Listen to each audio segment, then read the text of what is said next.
Hello friends, welcome back to another Commander Dive. I know I've been away for a couple weeks, but I've been making content for you. We're going to have a plethora of videos coming out, starting today with Hashaton Scarab's Fist. This is a commander from Aetherdrift. We're looking at several Aetherdrift commanders over the next several weeks, so stay tuned for those. But we're starting with this one because, well, I think people are building this wrong. I don't think it's a zombie deck. I think it's something else. I'm going to put a little spin on this for you. Let's get into it. As always, I'm Adam, and this is Commander Tax.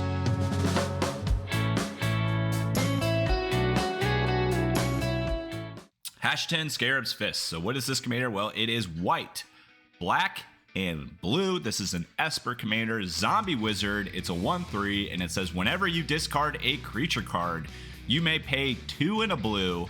If you do, create a tapped token that's a copy of that card, except it's a 4/4 black zombie.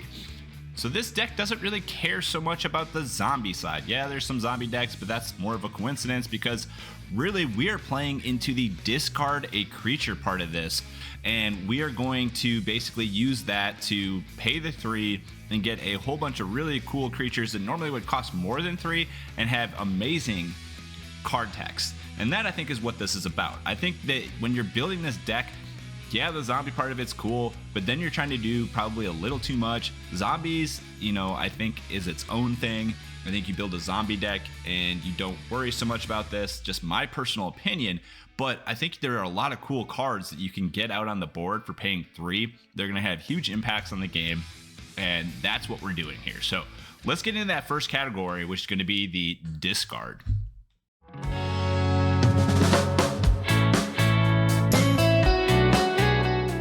With a discard theme, you're going to have cards that force you to discard. You cannot depend on your opponents to force you to discard, because if they're not playing a discard theme, which a lot of people don't like discard, so then you would never get your trigger. Here we're looking at cards that say draw a card, discard a card. There's a lot of that in blue. And speaking of which, let's get into that first card, which is Kiora the Rising Tide. I've featured this card before. It is just so good. It's 2 and a blue. It's from Foundations. Merfolk Noble, 3/2. When she enters, you draw 2 cards, then you discard 2 cards. Then she has Threshold, which means if you have 7 or more cards in your graveyard and you attack with her, you create Scion of the Deep, a legendary 8/8 octopus creature. So this is going to give you that draw, it's going to give you that discard, and if she sticks on the board, she creates an 8/8. So she is a problem for everybody at the table because she's one of those cards that just continues to keep giving you value. I love this card. It fits in so many decks. Kiora the Rising Tide. Next up, we have Dreadwing Scavenger. It's 1, a blue, and a black. It's a lot like your Baleful Strix, but I actually think this might be, I don't know. It's not necessarily better because it costs 1 more, but pretty close. It's got a recurring effect, which is much better than Baleful because he's just going to give you 1 card here. It's a Nightmare Bird, 2/2 flying. Whenever this creature enters or attacks, so whenever it attacks, you draw a card and discard a card. Granted, Baleful just lets you draw. This forces you to discard, but in this situation, that's a good thing, right? So it also has Threshold, and this creature is +1/+1 and has Death Touch. That's where the comparison comes in. It's a bird with Death Touch, right? And it draws your card. A little bit more work to get to that, but in a discard theme, it's actually pretty easy to get there, especially in Commander. So, you play Kiora, and then you play this, and then you're already at 3 cards, right? We're most likely going to get there. Here we have Matt's the Great Door. I'm not going to try and pronounce that. This is from Ixalan. It's a 3-cost legendary artifact that says draw a card, then discard a card when you tap it. Then you can pay 4, and you can tap it to transform it. You can activate it only if there are 4 or more permanent types among cards in your graveyard, aka Delirium, right? So what does this make? Well, it makes when you flip this over, when you transform it, it is a land. It's a legendary land. It's called the Core, and it has Fathomless Descent. You can tap it to add X mana of any color, where X is the number of permanent cards in your graveyard. So this could be a killer ramp spell. It also is a killer draw card. Like, this is really good in this commander deck. Really excited about this card. Yeah. Moving on. Now we have Psychic Frog. If you saw my Ninja video, you probably recognize several of these cards because it's kind of a similar theme, but these are all just some of the best cards for a discard theme. But this is a blue-black frog. It's a 1/2, and it says whenever it deals combat damage to to a player or planeswalker, you draw a card. So great draw engine. And then it just has discard a card, put a 1/1 counter on Psychic Frog. So you could actually, because of the way this ability works, you could discard your whole hand if you wanted to. Granted, you probably want to discard 1 or 2 cards. If you have the mana for it, though, every time, so like the combo here is amazing. Like this is definitely a card I'd put in every Hashaton deck. And then it also says exile 3 cards from your graveyard, and this gains flying till in turn. We don't really care about that, but if you did want to make it flying, if it got really big, you know, it's there for you. All right, now we have Tortured Existence. This is an amazing combo piece for this deck, and why there's been a huge price hike in the market for this, but it is a 1 black enchantment that says pay a black, choose and discard a creature card, return target creature card from your graveyard to your hand. So think about this, right? So you've discarded a card, you've gotten a token, and now you play this, you pay 1, you discard another creature card, you pay the 3, you get a token, and now you're going to get back that first card to put in your hand to create a second token maybe on the next turn. This is just an awesome way to just constantly be taking stuff in and out of your graveyard to get those tokens, and it makes sense why there's been such a price hike. But here's a little tip, guys, right? Go out to your comic book stores of the world, your vintage stocks, places like that. They don't necessarily update their card prices as often as your LGSs, and if you go out right now, I bet you can probably find one of these for a pretty good deal. I found one at my comic book store. This was only $6.50, and they're not going to care. They're buying these cards for less than they're selling them for, so they're still making money. You know, if you have a moral quandary about it, it doesn't hurt to just mention it to them. I mean, you can always do that. They may say, hey, you know what, we don't care, or they may say, yeah, let me give you a deal for telling me, or something like that, because I've had that happen too. So but anyways, you could save some money out there going to some of these smaller places. You obviously want to support your LGS, but also Magic is really expensive. Cards fluctuate all the time, so just something you can take advantage of. Moving on, we have Macabre Waltz. 1 and a black, and it's a sorcery. It says return up to 2 target creature cards from your graveyard to your hand, then discard a card. So this is really good because it's going to, again, allow us to get stuff that we discarded back out of our graveyard to then discard again to get more tokens. That's the end of the discard.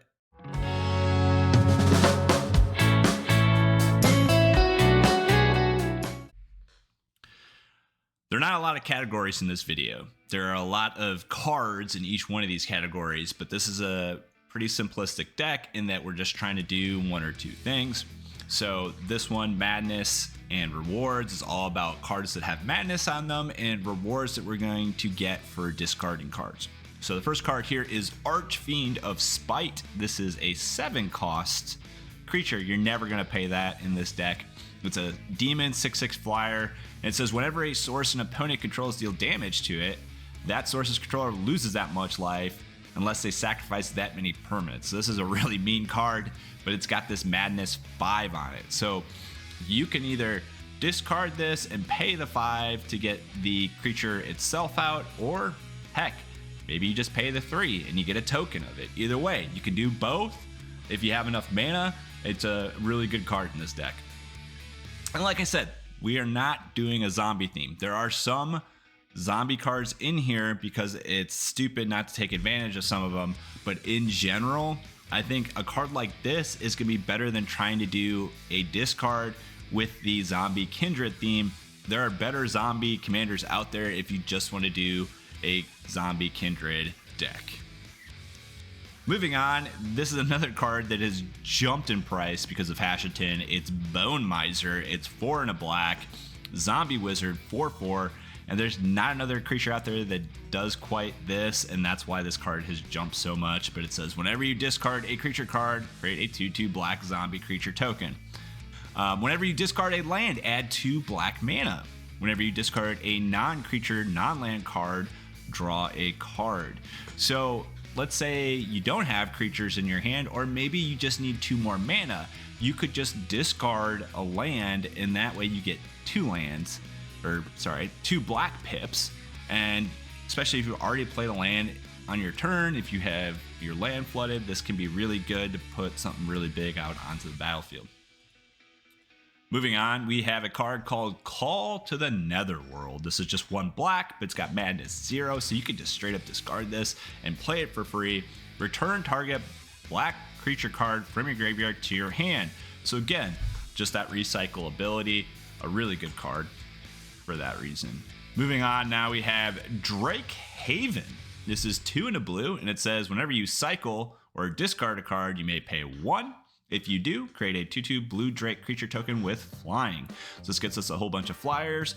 It's just an enchantment, and it just costs 1 to do. So if you have 1 leftover mana, when you discard, you get a 2/2 Drake. Really cool little ability, and yeah, so Drake, zombies, whatever. Moving on, we have a new card from Aetherdrift. This one is just too good not to include. Crypt Caller Chariot, 3 and a black for a vehicle, 5/5 crew 2. It's got menace. Whenever you discard 1 or more cards, create that many tap 2/2 black zombie creature tokens. Not much else to say there. You get a bunch of tokens for discarding. So this is just a reward for doing discard.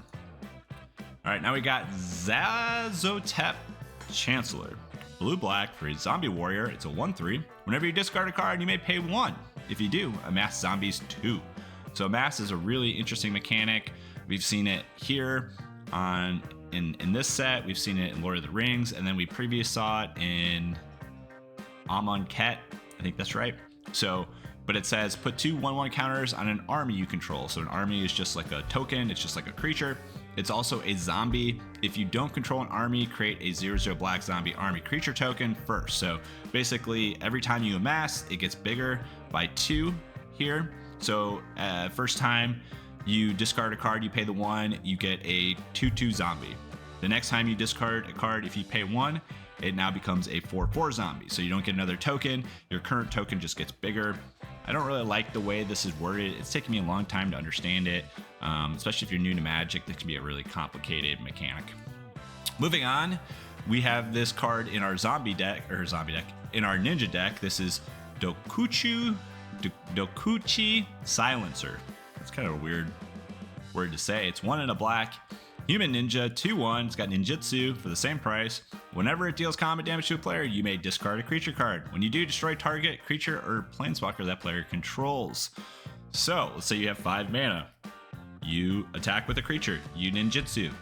This creature then becomes Dokuchi. It attacks, it hits. You discard a card, you destroy something of theirs, you pay the 3, and boom, now you get a token of it. This is a really good combo piece.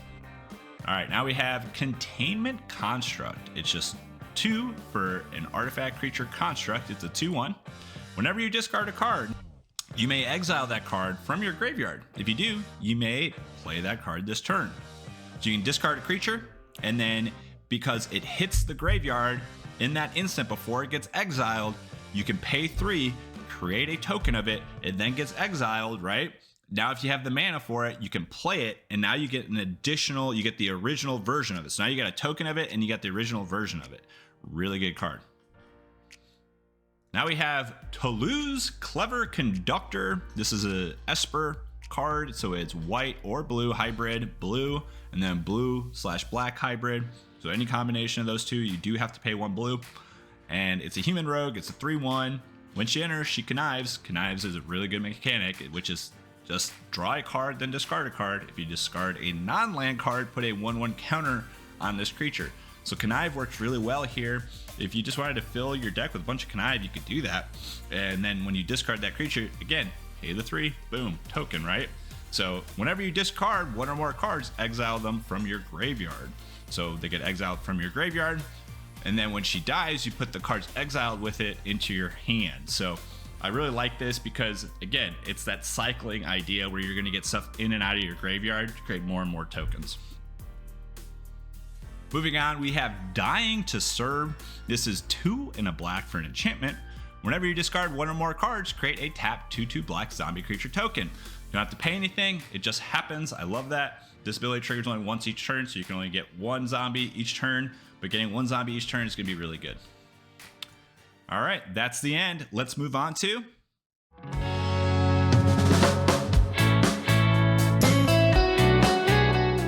So how are payoffs different from rewards? Well, payoffs are different because these are the 4/4s that we're going to want to get, right? So these are just big creatures that have really cool text, or maybe they're not big, but they just have awesome text. Either way, first card here is Drogskull Reaver, 5, a white and a blue. Again, we're not going to pay the 7. This is a discard target, and it is a 3/5, which again, we don't care because it's going to be a 4/4, which is actually better here.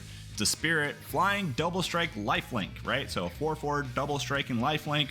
Whenever you gain life, draw a card. It's a huge card draw engine, and you're getting it for 3 instead of the 7. Awesome. Awesome in this deck. Now we have Fell Shepherd. Normally it's 5 and 2 blacks, and it's an 8/6 avatar, which if you do get the 7, this is awesome. Like you could, for you get a giant 8/6, like that's cool. You know, not a bad card, but also a great discard target because it says when it deals combat damage to a player, you may return to your hand all creature cards that are put into the graveyard from the battlefield this turn. So this synergizes really well because you could discard multiple cards. Let's say you discard 2 and then you tap for 6 and now you get 2 creatures on the board. Now when this hits, and there's a chance this could hit, right? Even if it's a 4/4, you get both those creatures back into your hand. Again, just that in and out of the graveyard thing. You can also pay 1, sacrifice another creature. Target creature gets -2/-2 until end of turn. You could sacrifice 3 tokens because you're constantly creating more, right? And give something -6/-6 for 3 mana. It's really good. So this has removal right on it. This is a great card for this deck. This next card needs no introduction. This is Valgavoth Terror Eater, 6 and 3 blacks for an Elder Demon, 9/9, flying, lifelink, ward, sacrifice 3 non-land permanents. If a card you didn't control be put into an opponent's graveyard from anywhere, exiled instead. During your turn, you may play cards exiled with Valgavoth. If you cast a spell this way, pay life equal to its mana value rather than pay its mana cost. I put this in my ninja deck. I did a commander dive on this card. I love Valgavoth Terror Eater. This is the ultimate giant stomper in black. I think that anytime you're doing something where you're cheating out of the graveyard, this is a card that you must include if you're in black. Again, I can't say enough about this card. Love it. Works really well. It's not super salty. People understand because you've put in the work to get it out. And yeah, it's great game ender, to be honest. If they do remove it, and here's the thing, I've played this card recently. If they do remove it, the person who removes it is so far behind, they're going to lose the game. And you can remind them of that before they remove it. Be like, hey, you're going to put yourself out of the game. Don't remove this. I won't attack you. This is a great position to be in, and you can politic with it. And literally, nothing else. You don't even have to attack with this. I think it's great because you get a 9/9 blocker that has lifelink, and then whenever that's honestly all it needs to be is on the battlefield. Great card.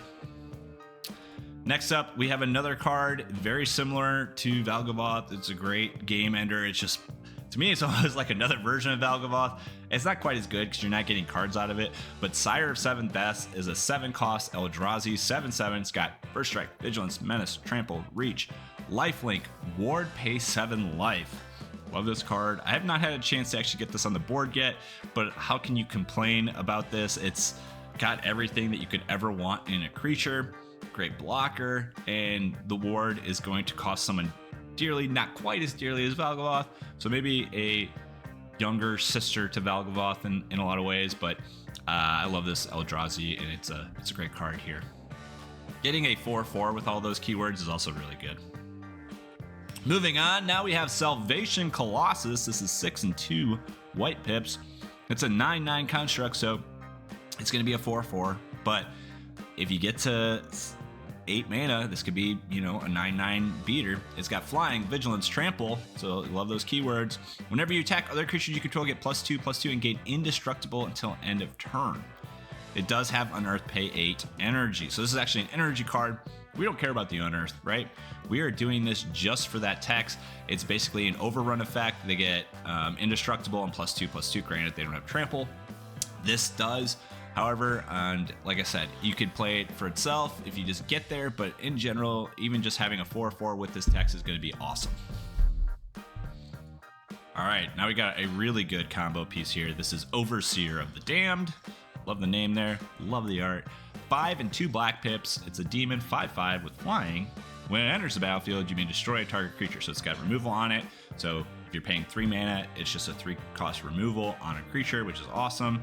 But here's the kicker right here, right? Whenever a non-token creature an opponent controls die, create a tapped 2/2 black zombie creature token. I know I said we're not doing zombies, but there are a couple zombie synergy cards we'll talk about that will just make this even better, but just having more creatures on the board when you're creating tokens, so just another token. Next up, we have Emery Shepherd, 5 and 2 white pips for a 4/4, so it's already a 4/4, so now you're just paying 3. It's basically putting this card on the battlefield. This is awesome. It's flying and it's got landfall. Whenever a land enters the battlefield under your control, you may return target non-land permanent card from your graveyard to your hand. If that land is a plains, you may return that non-land permanent card to the battlefield instead. So that means if you play a plains, now instead of getting it to your hand, you just get to put it right on the battlefield. So some of these big stompers that we're talking about, Valgavoth, you can get that 9/9 instead of having it be a 4/4. That's the end of that category. Let's move on to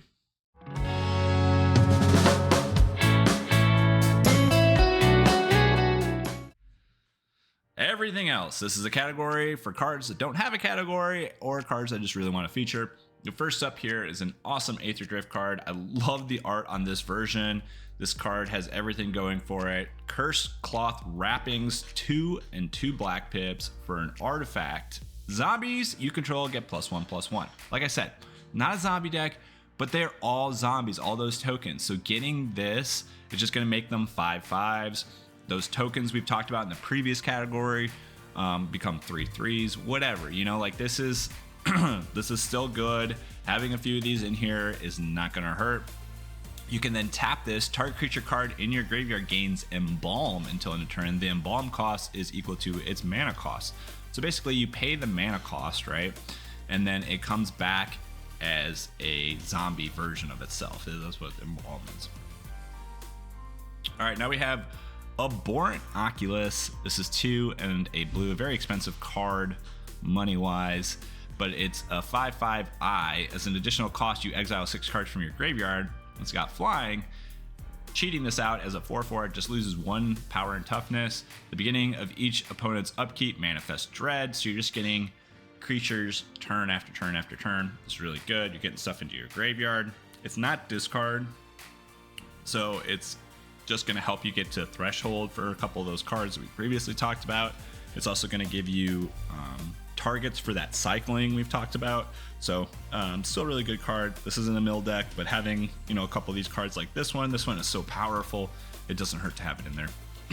Next up, we have Discipline of Deceit. This is blue and a black. It's a 1/3 human rogue. Whenever it becomes untapped, you may discard a non-land card. So it's got discard built in. If you do, search your library for a card with the same converted mana cost as that card, reveal it, put it into your hand, then shuffle your library. So this is going to allow us to constantly be replacing and constantly searching our library for stuff. This is a really good card and a must remove for everybody at the table, because you're constantly going to be able to refill your hand with more targets to put out onto the battlefield. All right, now we have a pretty infamous card. This is Elesh Norn, Grand Cenobite, 5 and 2 whites for a 4/7. This would be a Praetor. Vigilance, other creatures you control get +2/+2. Creatures your opponents control get -2/-2. That last part is kind of what makes this card a little mean. However, getting this out for 3 is awesome, because we don't really care about the 7 toughness. I mean, granted, it allows it to stick on the board a little bit more, but just having a 4/4 with this ability for 3 is pretty bonkers. So yeah, that's Elesh Norn. This is another synergistic piece that goes with the fact that these tokens are zombies. Is Jissa the Hellraiser. I just love this card. It's 3 and 2 black pips for a human warlock. It's a 4/4. She's got ward 2 and then pay 2 life. Skeletons and zombies you control get +1/+1 and have menace. Whenever you commit a crime, that means you target anything of your opponents. That's their hand, their library, their creature. So anytime you remove a creature, you're going to create 2 tapped 2/2 blue and black zombie rogue creature tokens. This only triggers once. But I tell you guys, getting 3/3 zombies on every turn when you're creating more zombies with your commander, this is going to be really good. Really good card. All right, now we have Hour of Reckoning, 4 and 3 white pips for a sorcery. So much of what we're doing is creating tokens. And since that's the case, This has Convoke and then destroy all non-token creatures. So this can be a one-sided board wipe that will help you win the game. One that I think needs to be in more Hashaton decks. That's the end of the category. That's the end of the video. Thank you for taking the time to check out this video. If you give me a thumbs up and a subscribe, I'd really appreciate it. Catch you guys in the next one. Peace.